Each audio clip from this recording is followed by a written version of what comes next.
శక్తిమంతులై ఉండి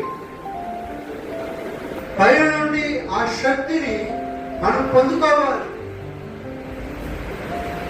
మనకున్నటువంటి శ్రమలన్నింటిని, కష్టాలన్నింటి, బాధలన్నింటిలో దూరమైపోవాలంటే మనము ఆ శక్తిని మనం పొందుకోవాలి. దేవుని యొక్క శక్తి. ఆ శక్తి లేకుండా మనమేమీ చేయలేము. హల్లెలూయా. బలమిచ్చేవాడు ఆయనే.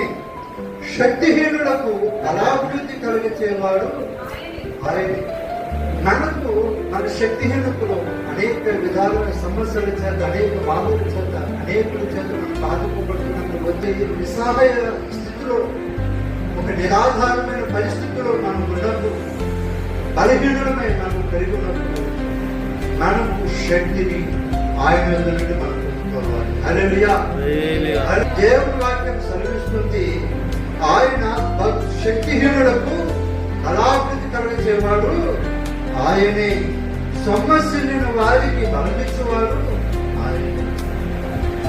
మన సమస్యలన్నీ కూడా మన ఇద్దరికి చెప్పుకోవడం అనుకోండి, ఏమవుతుందో సార్, వారి నుంచి ఇంకొకరి నుంచి ఇంకొకరి మన గురించి పక్కబయలు చేసేవారే కానీ మన సమస్యను ఏ మనుషులు కూడా నెరవేర్చలేరు. హల్లెలూయా. కొన్ని సందర్భాలు కుటుంబీకులు, రక్త సంబంధికులనే మన యొక్క బలహీనతను గుర్తించి ఆదరించేవారు. సమస్యలను ప్రాణాన్ని కనీసం ఓదార్పు కలిగిన మాటలు అనేవారు కాకుండా చర్చల పనులు నేను చెప్పినట్లుగా ఎలా ఉంటుందంటే సూటిపట్టు మాటలతో చెప్పుతూనే ఉంటారు.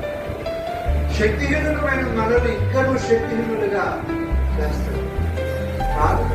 ప్రార్థన ఏంటంటే అపవాది తంత్రాలు బట్టి ప్రతి మనుషుని బలహీనులను చేసి మరణాపేక్ష కలిగజేసి చివరికి ఆ మరణానికి దారి తీసి ఆత్మహత్యకు పాల్పడేటట్టుగా చేసి నరకానికి పాల్పడేటట్టుగా చేస్తుంది అపవాది.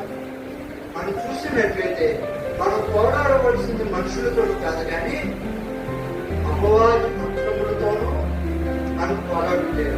బాధలన్నింటినీ కూడా ఆయన చెప్పుకొని ఆయన యొద్ద నుండి మన సమాధానం మనం పొందుకోవాలి. ఆ దైవ శక్తిని మనం పొందుకోవాలి. హల్లెలూయా. హల్లెలూయా. నిస్సహాయ స్థితిలో ఆదరించగలిగిన వాడు ఆయనే. ఆపత్కాలంలో నమ్ముకొనదగిన సహాయకుడు ఆయనే.